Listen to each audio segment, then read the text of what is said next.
This is the Mind of the Meanie. Here are your hosts, the Blue Meanie and Adam Barnard.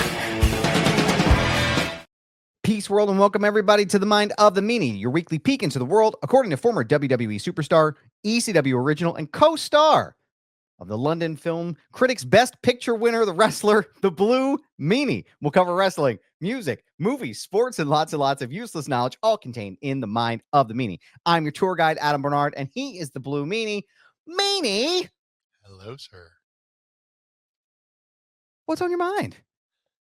Oh man, I think I will continuously pop for the new intro that we got going on, which is always looking to spice up things here at my meeting. But hey, man, doing good. Being busy, dealing with craziness, general craziness and nonsense throughout the week. But I'm otherwise I'm still doing good. Still doing good. Had coming off a fresh appearance on the late night show Mike. I saw in Philadelphia on Channel 29, the legendary Channel 29, where as a child I watched some of my early wrestling. It was on Channel 29 back in the day. Mike Jarek, who is a local news reporter for Channel 29, famously known for going viral for just speaking his mind on the morning show here in Channel 29. I remember seeing John Oliver doing a full segment like now and now this, and it's just like all the highlights of Mike's sayings. But shout out to Mike and his co-host Vince for having me on Mike this week. It was awesome to go into the studio, be a surprise for Vince's birthday. Vince is a huge wrestling fan, and it booked it and it came off surprise, better than I could ever hope for. It was cool to share the stage with Mike. Mike's a legend, so good times. How are you, sir? I'm good, man. I'm doing well. It's Friday evening. We want to thank you for joining us on this this lovely Friday. It's going to be a busy couple weeks for us, man. Lots going on. I was just in. I guess we can start there. I was in, and tomorrow actually we're recording today because this weekend I'm actually going to be covering AEW Full Gear live from the Prudential Center in Newark, New Jersey. So I will be up there with Muscle Man Malcolm and Sir Wilkins from the Jobber Tears podcast. So I will be incognito for the weekend. But no, I'm good, man. Life is good. Had some sushi today that's repeating on me, so I apologize if I'm gonna burp in your ear here. But no, man, life is good. I want to quickly shout out the Pod Squad real fast. And don't forget to join us at patreon.com/Mind of the Meanie. Tiers start, Meanie, I don't know if you know this, but tiers start at just $10 American, so you can join us. We each and every week as we record the show. Jesse Brown is here. Hello, good evening to you, and a pleasant Baba Booey to you, sir. We have Lucha here. Lucha joining us, early Pod Squad member. Lucha. OG. That's right. We got Machete Von Kill here. Machete is here. Hey, I'm live ringside at ICW No Holds Barred in Southgate, Michigan. Wanted to give you guys some love. We're going to give you a yo cuz for that. Yo cuz. We appreciate you using the Machete. Turn the your phone, the screen to the ring. Yep. And 5, 4, 3, 2, 1. Aim it at the ring so they can see us. Boo! Boo! Boo! I don't know who I'm booing, but Boo! I'm booing with the Blue Meanie. I can't believe this. Here watching these heels. Throwing a virtual popcorn box. You know who never wrestled well was Hulk Hogan. But Hulk Hogan was a scab. Hulk Hogan didn't want to bring the Union to the locker room, and he ratted me out to Vince, and then I never came back. But they brought the Union to Philadelphia. They're playing pretty good soccer. Have you watched a Union game, Meanie? You ever seen the soccer players? You know what they call it over in foggy London town? They call it football. It's different than American football. It's a little bit less exciting. You ever seen Ted Lasso? I'm a big fan. In America, they should call it hand egg. Totally fucking derailed here. I'm sorry. No. I was This doing is the beauty of this show, man. This is the beauty of this show. Dude, oh, God. I am excited. Yeah.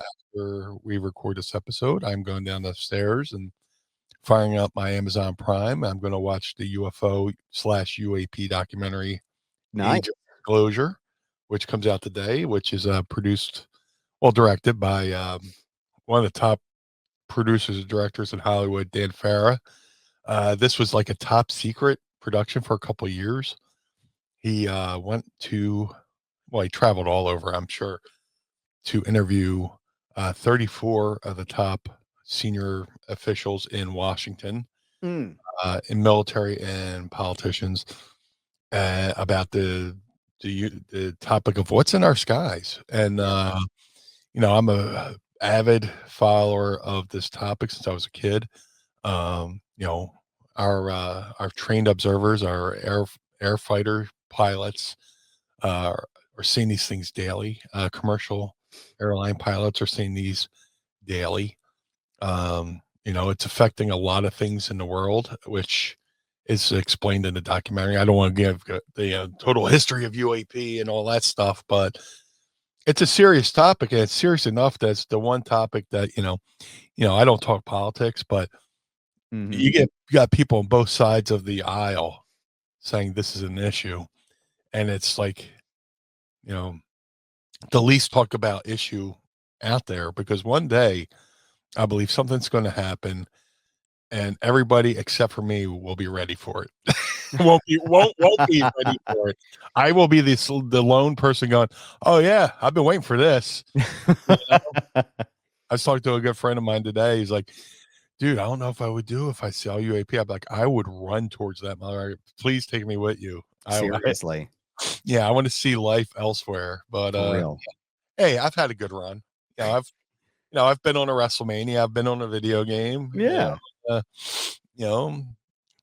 I've had a good run. So let's see what the other worlds have got going on. But yeah, it comes on. It premiered today, Amazon Prime. It's playing in select theaters, and there's even talk that it could be up for an Oscar. So Wow. That's yeah. amazing. Well, I know Yeah. that you're well versed in award-winning films, sir. So this does not come as a surprise that real recognize real. It's very I welcome to the welcome to the club. That's right. That's exactly what you should say. Say, hey, fellas. Hey, ladies and gents. Welcome to the team here of award-winning film producers and actors and so forth. Now, listen, man. I was watching because I typically when I'm doing some financial work at the office, I'll put on one of my many rotating films. And I had Avengers Endgame on today, I think it was, because I'm finishing. So I have a very specific process that I do a budget season. I'm very weird, guys. I have a very weird process that I do. But I'm watching the scene when they're all in space for the first time, and it's like I just can't. Or even when when they mention you in the beginning of the movie, they were like, "Thanks to the Blue Meanie here." And I know you said you're Bob Downey, friend of the show, because we call him Bob because he's a friend of the show, obviously. Yeah. Matt, thank you for the shout out, sir. We appreciate you. But just watching and looking at him, being like, what is it like out there? I gotta know, man. I would really love to go. And I know Shatner has talked about it before. William Shatner's talked about going out into space and seeing the vast, it just changed his entire perception of life. And it's like, we're destroying this planet. Why are we doing this? Space is empty. This is our home. And I just can't imagine being in my 90s or my late 80s and having all that moment snap in my brain, being like, oh my God, just a total mind fuck. But, always, it's kind of like, with the Philadelphia Eagles, and, I listen to sports talk radio, and people are like, we have a really good quarterback here in we have a really good quarterback here in Philadelphia named Jalen Hurts. And everybody's like, well, what would happen if, the Eagles were offered Josh Allen? And I was like, you're like the person who lives on planet Earth and is fantasizing about going to Mars when you have a perfectly good planet right here that you live on. Why are we talking about going to Mars? Or there's that argument where people go, well, if I had the technology to fly around in space, why would I come to Earth? Why have we tried to go to the moon? Right. allegedly or unallegedly. I don't know where everybody stands on there, or, people fantasize about going to Mars, Of course, alien civilization would want to come here and study us. But there's also that, thought that, hey, maybe they've been here all along living amongst us. And, how many times, who walks around in the daytime staring at the sky, Listen, if aliens really are here, it explains George W. Bush way better than anything else I think that ever could possibly imagine, Man, I Look at this.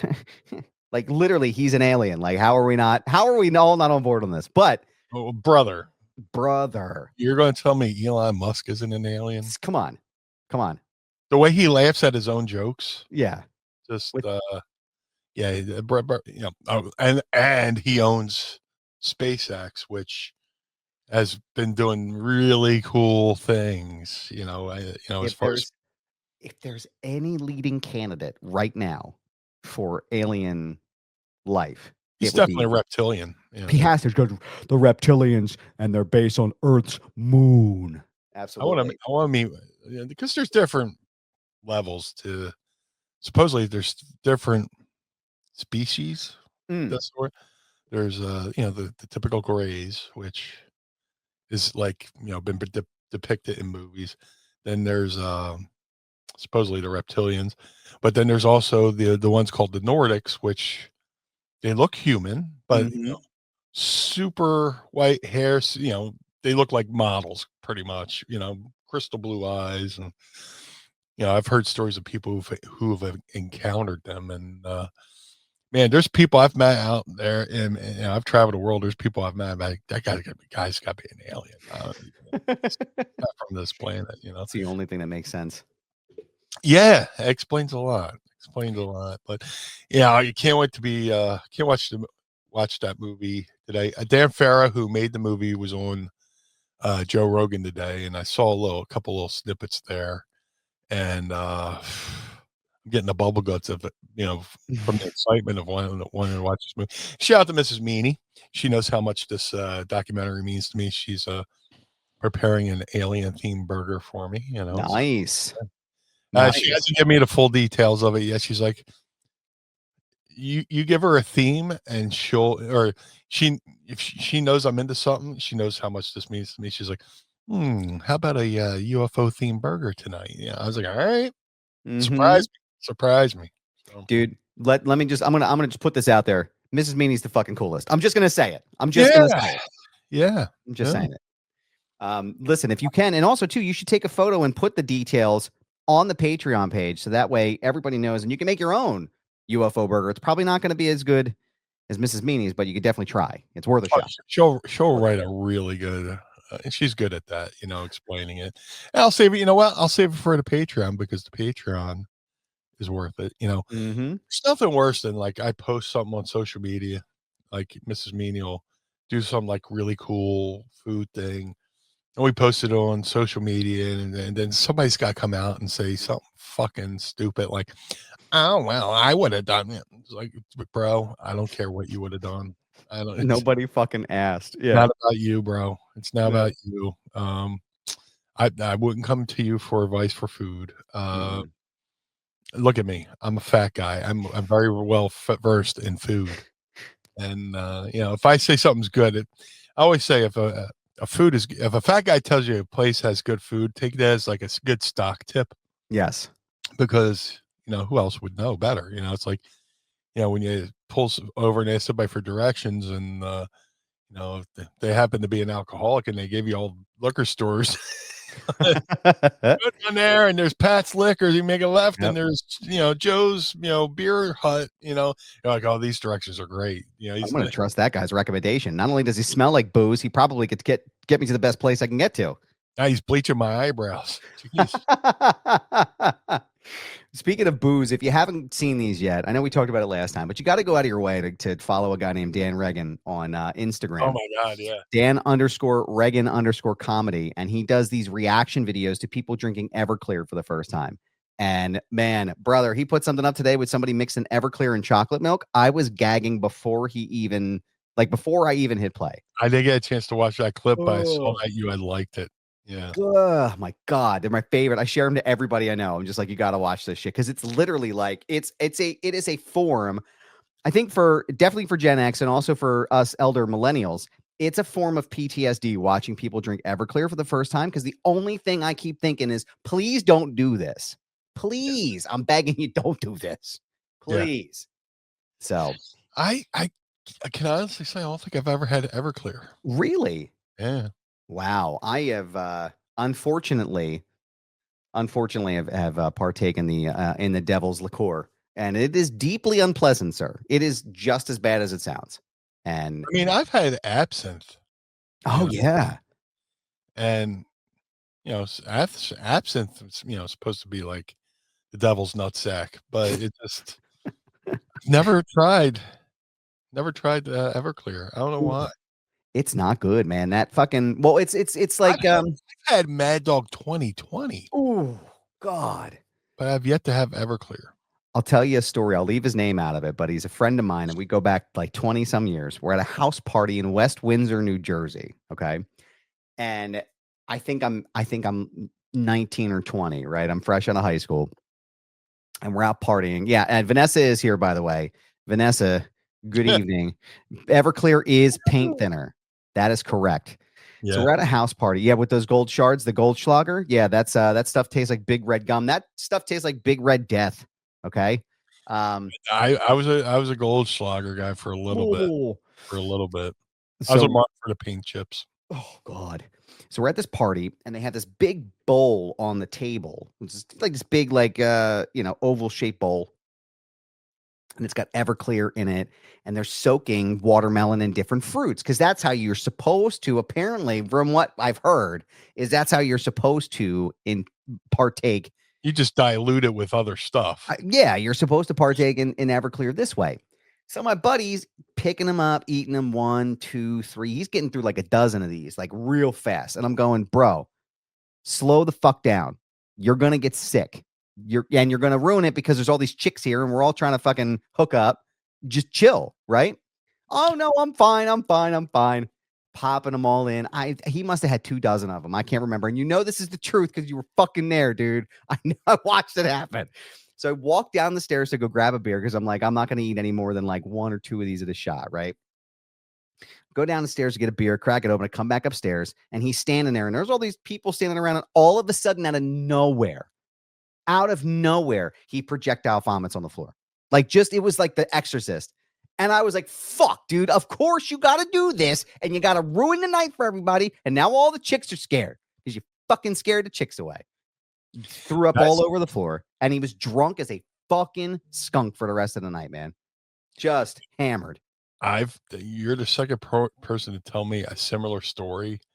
I have a friend that used to go to Temple University, and I don't even know what it was. I don't know if it was Everclear, but because I think it might be an Everclear story because I told my friend about the Everclear challenge videos that we watch, and he's talking about I won't say the names, but person X came over to a house party at Temple where there's tons of chicks, and he's we're like, hey, easy with that, he's like, nah, of course, he knows better than everybody, and then of course eventually he vomits, of course, and of course people jack him up the wall. We're like, we told you not to ruin this for us. You came to the place where where it was very similar story. And I had to think there for a second. I was like, did we have this conversation before?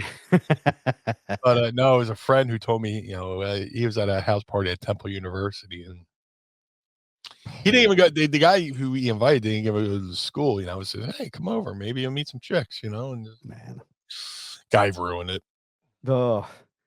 Here's a whole bunch of other people. I'll tell you about the other shot that I took one time. I'm interested in Jesse Brown's 99 Bananas. There. Oh, man. Yeah. 99 Bananas is the devil, as Bobby Boucher's mama would say. It is disgraceful. What is it? It's a form of, it's 99 proof liquor and it tastes like bananas. They used to have a whole fleet of it. It was like 99 bananas, 99. I can't, somebody on the Google machine, because our resident historian Mass Sanity is with brother Tony Khan tonight in New Jersey. But yeah, I think it was like 99 bananas, 99 strawberries, 99 watermelon. Like it was all kinds of different flavors, but it was horrible. Oh, they still do. Jesse says they still have all the flavors. It's literally like it's like, imagine lighting your esophagus on fire. And that's with bananas, like with a banana flame. And that's what it tasted like. Butt chug some 99 bananas. Pretty much. You're better off just butt chugging it, because you're going to be in trouble either way. Vanessa said, I had some for a New Year's Eve party. I thought it was fine until it hit me. There it is. Spent 4 hours in a clammy sweat, leaning forward with my elbows on my knees. Couldn't fall down. Couldn't sit back. Vanessa, we agree completely.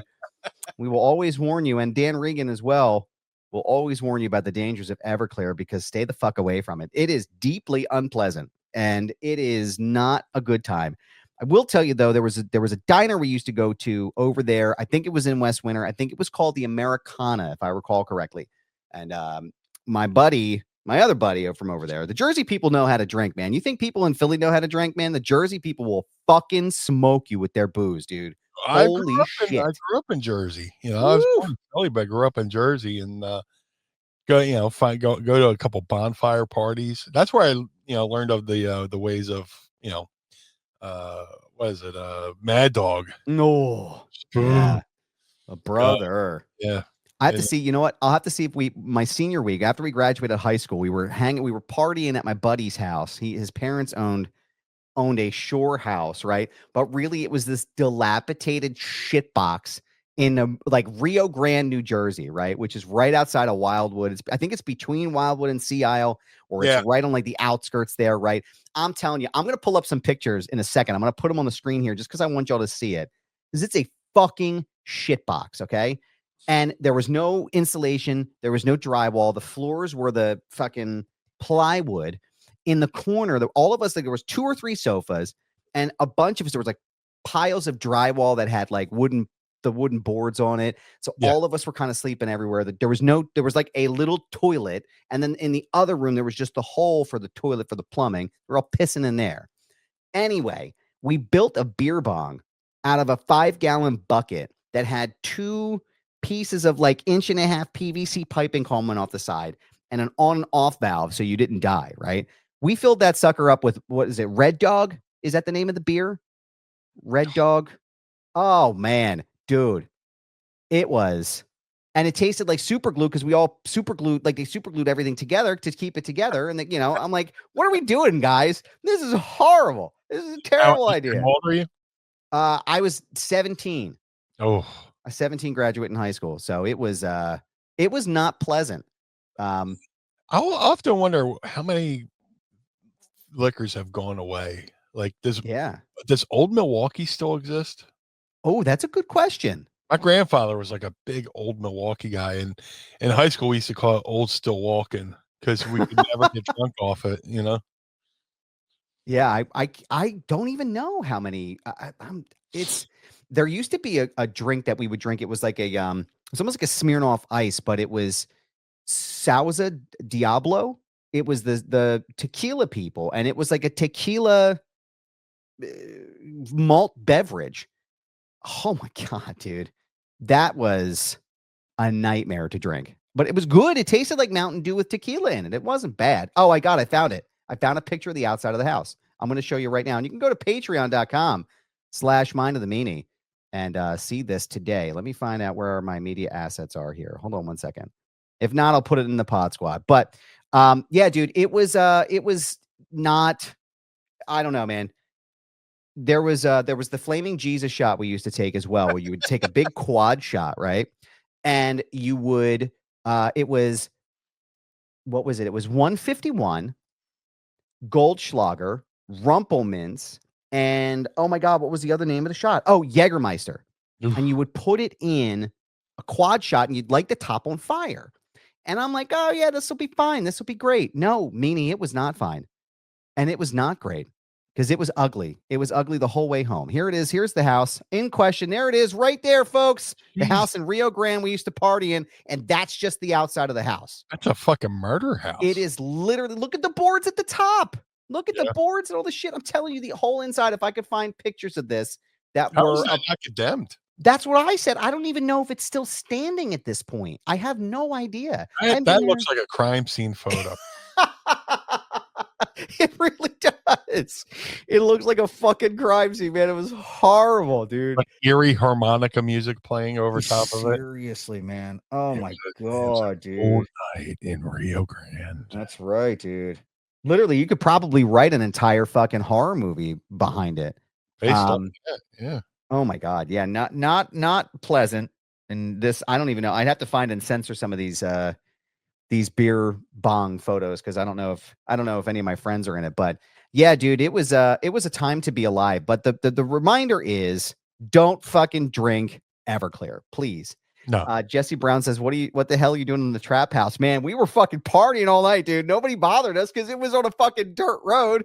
Like you could probably see it. Look, you can see over in a corner here, right on the left-hand side. That's just like turned off the paved road kind of shit. Like there was no one around for miles. On the left side of the house, like if you walk straight back from this little oil tanker here and where she's standing, you walk straight diagonally to the left. That was the beach. And there was no one else on the street. So it was partying all night with underage drinking, which is not good, folks. You should not do that and shouldn't smoke either. But Milwaukee's beast. Why are you threatening me with violence tonight, sir? Jesse Brown. Why? Why are you doing this? Let's see. Lucha says, I need an old English in glass 40s. Lucha, a person of taste. I love it here. And Jesse Brown says, remember the energy beer sparks? I do not. Do not, but please educate us. Yeah, let us know. Let us know your horror stories here, too, about your booze days and anything else you had. Jesse Brown says, early 20s was full of Everclear and Crystal Light. That sounds like murder right there. Want to shout out Shackelford as well. Hey now, good to see you, my friend. Hope everyone's doing well. But Meanie, I got one final thing to talk about before we get into our favorite segment of the show. And don't forget to drop your Ask Meanie questions. Hurry up, because I can smell dinner. Go ahead. Yeah, I was going to say, listen, I got a chance this past week, Monday actually, to go. And you can see this, but you can't see him after December. John Cena's final Monday Night Raw at Madison Square Garden. It was quite an event. I want to thank the good people at Netflix for having me. Did you get a chance to watch the show? And what were your thoughts? I have not, but I've seen the clips. And man, I saw some of your media as well, and you could just feel the energy come through the lens. You know, it's just I think a lot of people be in denial for a while to think he's really gone. Like you don't want you don't want him to go away. He's been a huge part of people's lives for the last 20 years, and and people, we're so jaded with wrestling retirements, but this will be this is the final time of him being at on Raw and also at Madison Square Garden. Mm-hmm. It's the end of an era. I mean, it's the end of the time frame. It's that he was the poster child for the ruthless aggression era, and the John Cena era, and that chapter closes. And the wrestling world is better for having had a John Cena in this industry. He's done everything right. And, and sometimes it doesn't matter how good you are or how professional you are. You get a segment of fans that want to poo-poo you and shit on you. But he, with the whole Cena sucks thing. But I think ultimately all the people who chanted Cena sucks honestly just knew how good he was. It was just that he was a goody two shoes kind of character. When he had to take over a whole new generation following the Attitude Era, which was no easy feat because people today still clamor for those days of the Attitude Era. But he stuck to his his guns, his and everything he does, and hats off to him. No pun intended. I was going to say, yeah, this is a dope hat. I guess this is. I don't know if this is exclusive to New York, but yeah, it is exclusive to New York. They were giving it to us at Netflix. It was fun, man. It was great seats right down the middle. I mean, right, you could see it the one box there. It was dead on. Got a great video of his entrance, and I'll tell you, man, I haven't heard a pop that loud in a really long time. And I was at 41 when Stone Cold came out at WrestleMania 41, and that shit was very loud. But I mean, that pop for Cena and the match with Sheamus and Rey Mysterio, like what a moment to get to watch the three of them together for the last time as well. All three of them have history together, and I mean, and again, who knows how much longer Sheamus and Rey Mysterio are going to be wrestling? Just an incredible night. Go and check out the media as well. Had a fun spot with the Kid Mero in the hip hop world. Lots of fun there. But Meanie, I could sure go for a Baby Ruth right now. And I have a question for you, sir. What would that be? If I may, sir. If I could, baby. I had it and I lost it. Oh yeah. Are you ready to ask Meanie? I would love to. It's time to ask Meanie anything. Ask me something. Don't forget to tweet us your questions using the hashtag #AskMeanie. And I want to get you downstairs for dinner, Meanie. What you sipping on today, good sir? A new favorite, Schweppes Blueberry Peach. Ooh, that sounds good. Yeah. Pretty good. This is going to be a totally random thought because that's the way my brain's working tonight because we're telling war stories here. My buddy Charles, when he would give you a titty twister, he would walk up and he'd go, Schwepp. So every time I see somebody drinking Schweppes, I go, Schwepp. And listen, somebody getting a titty twister if there's a can of Schweppes in front of me. But I got the variable, the favorite here, the cheap shit from Aldi, the sparkling frost pink grapefruits. We're going to crack these here. And I hope that you're sipping on something good wherever you're at here. So good. Let's get it popping here, sir. In 3, 2, 1. Yeah, man. Yes, sir. Gotta let it breathe a little bit. It's like a nice fancy wine. Instead of wine, it's cheap shit from Aldi. Nostrils. I'm not gonna lie, Meanie, that smells like pure gasoline. You have to let me know how that is. I'm always looking for good stuff to drink. Cheers, beers, friends. There we go. Pinkies up.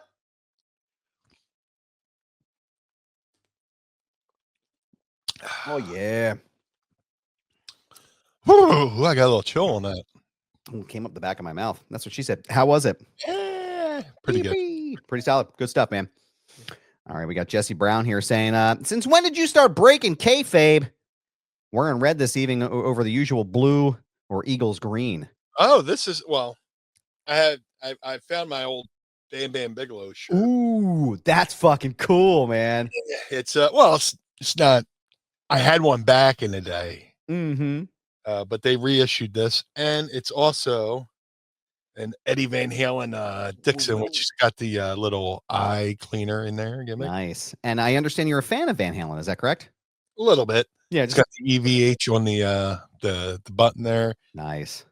I'm a big fan of Dixons now. It is the only, if I'm going to break character and go red, because red really isn't my color, it'll be for Eddie Van Halen, Yeah, absolutely. Yeah, the red meanie's in full effect. Actually, you know what? Adam from Downingtown's got a question for you here, sir.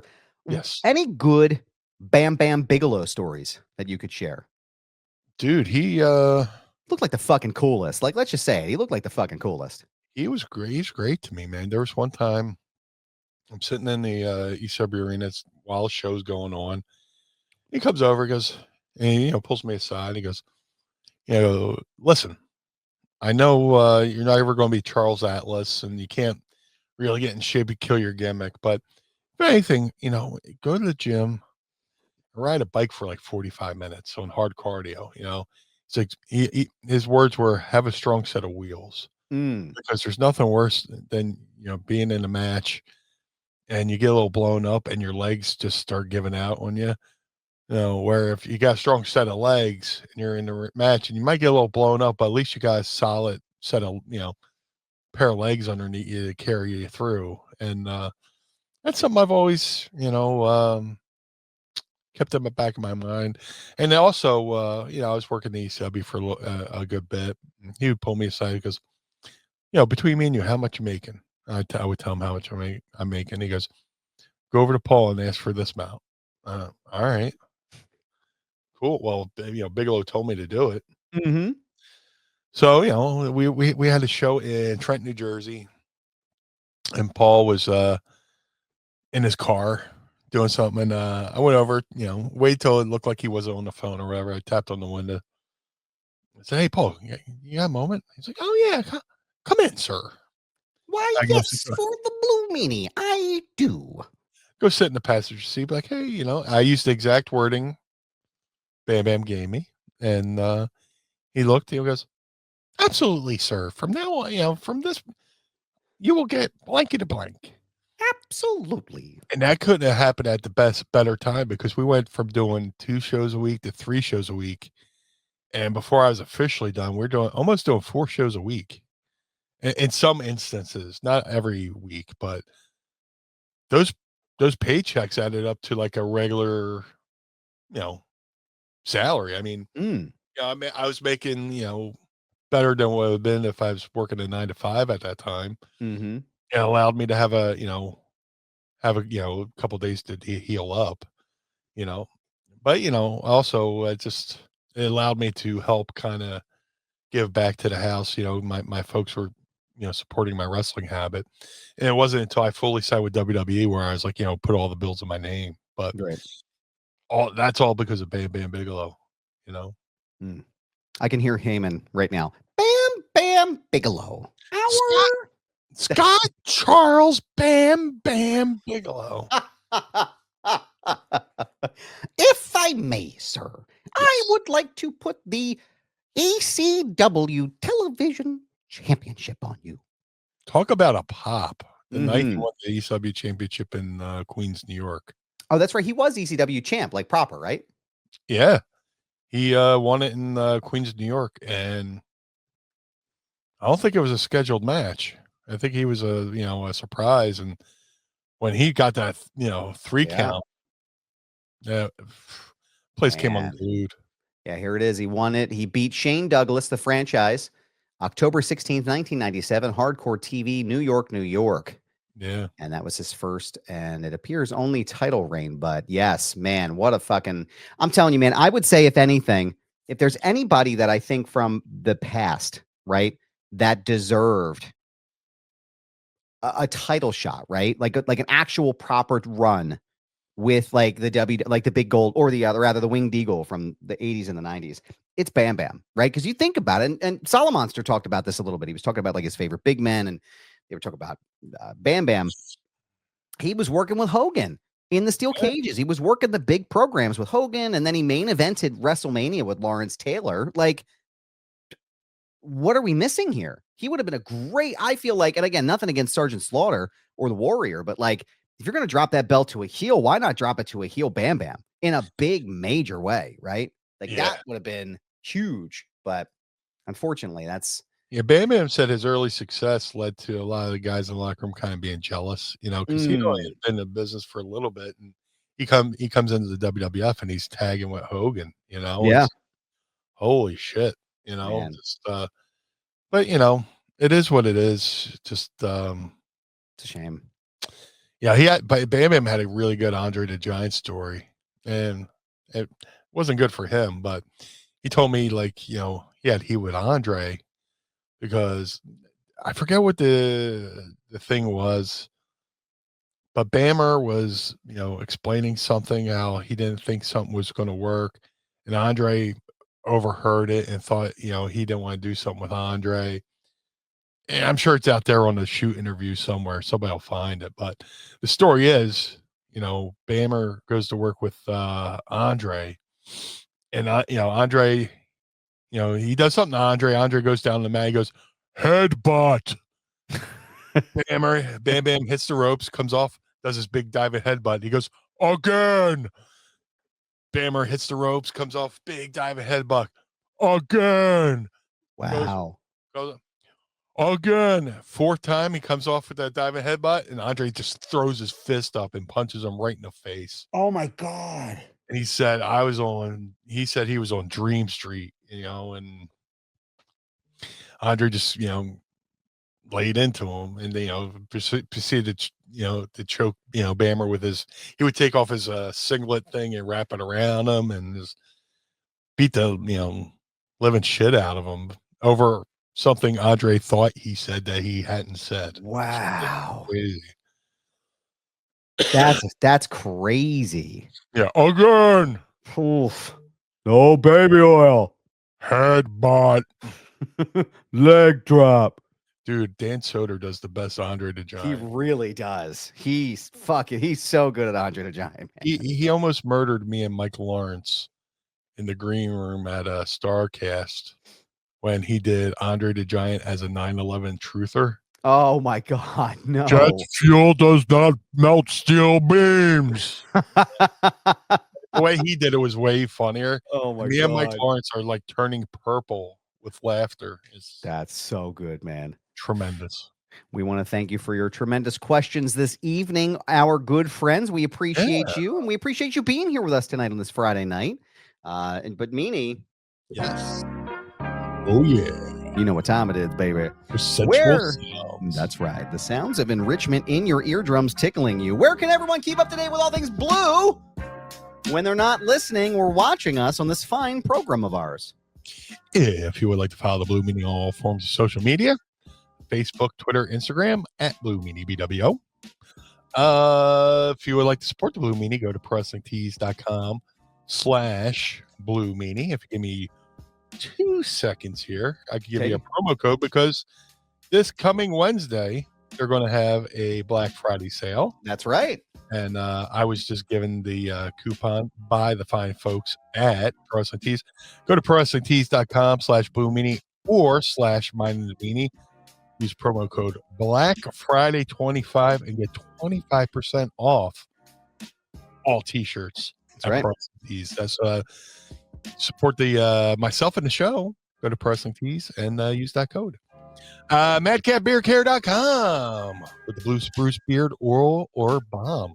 Shout out to my boy Josh Thornton doing an amazing job taking care of the cats. He rounds them up, takes them to the vet, pays for their benefits out of his own pocket. That's where every dime you go.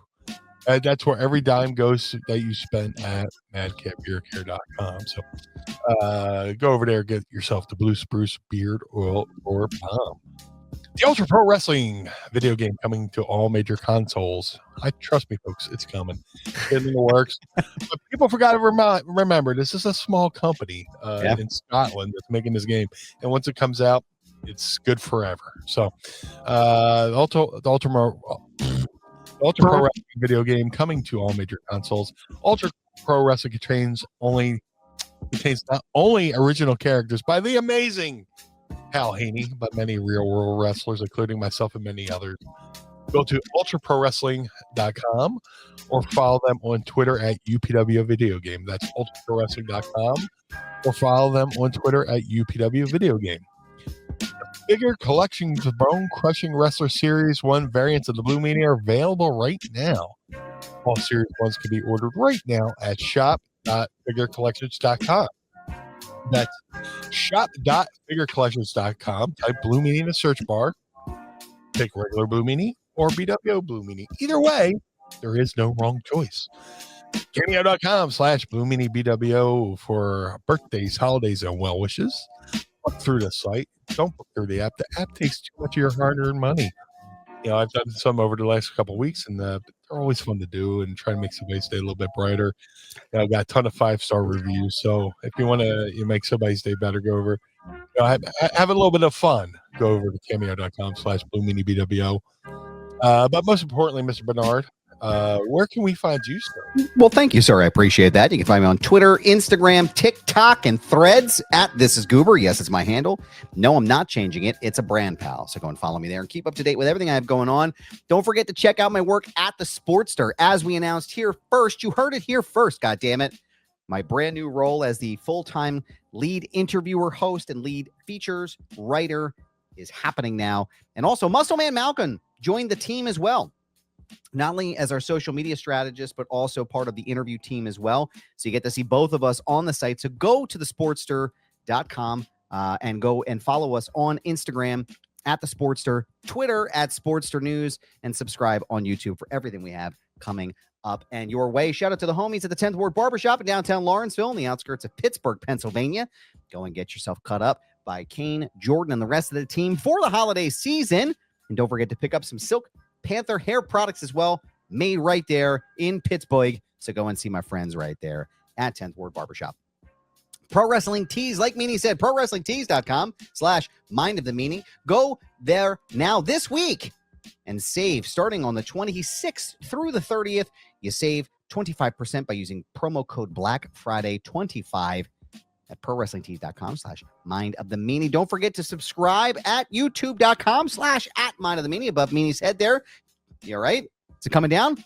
I'm good. Looks pretty sturdy today, right? I think the other one is too. Jesus Christ. Sam, we talked about this. You're supposed to secure this, but youtube.com/@mind of the meanie. Subscribe today and listen to all of our shows going all the way back in the year of our Lord Jesus Christ, 2022. And don't forget to sign up at patreon.com/mind of the meanie. Tiers start at just $10 American. And listen, Vanessa's here as well. I'm going to shout this out as well. Malcolm asking, Killer Cross's Waffle House order is a cannot miss reel. Absolutely. You need to go and watch it right now after you're done watching the show, of course, or listening, wherever you're at. Go and search them out. And also, happy Thanksgiving. That's right. I was going to say happy Thanksgiving to you, sir. Yes. Everyone listening, we appreciate you. We are thankful for you, dear listener and dear viewer and dear Patreon subscriber, because we cannot do this show without you. So we want to thank you. I'm thankful for you, Adam. I'm thankful for the Pod Squad. They continue to support us. Thank you. I'm thankful for you, Blue Guy. We appreciate you. On Thursday, I'm sure we'll both be in food coma. So we will report back next weekend. Same bat time, same bat channel as we get ready to swing into the holiday season. It's going to be a very blue Christmas this year, sir, with episode 300 coming up in the next few weeks, which is absolutely crazy. And like we said, we could not do the show without you. So thank you for being here. And thank you, Meanie. And happy Thanksgiving to you and your families. Enjoy it. Get stuffed in all good ways. And we will see you again. Same bat time, same bat channel. I knew I heard it when it was coming out, but I couldn't stop myself. For the Blue Meanie, I am Adam Barnard. Join us again each and every week as we take a trip to the mind of the meanie. Peace. Blue World Order.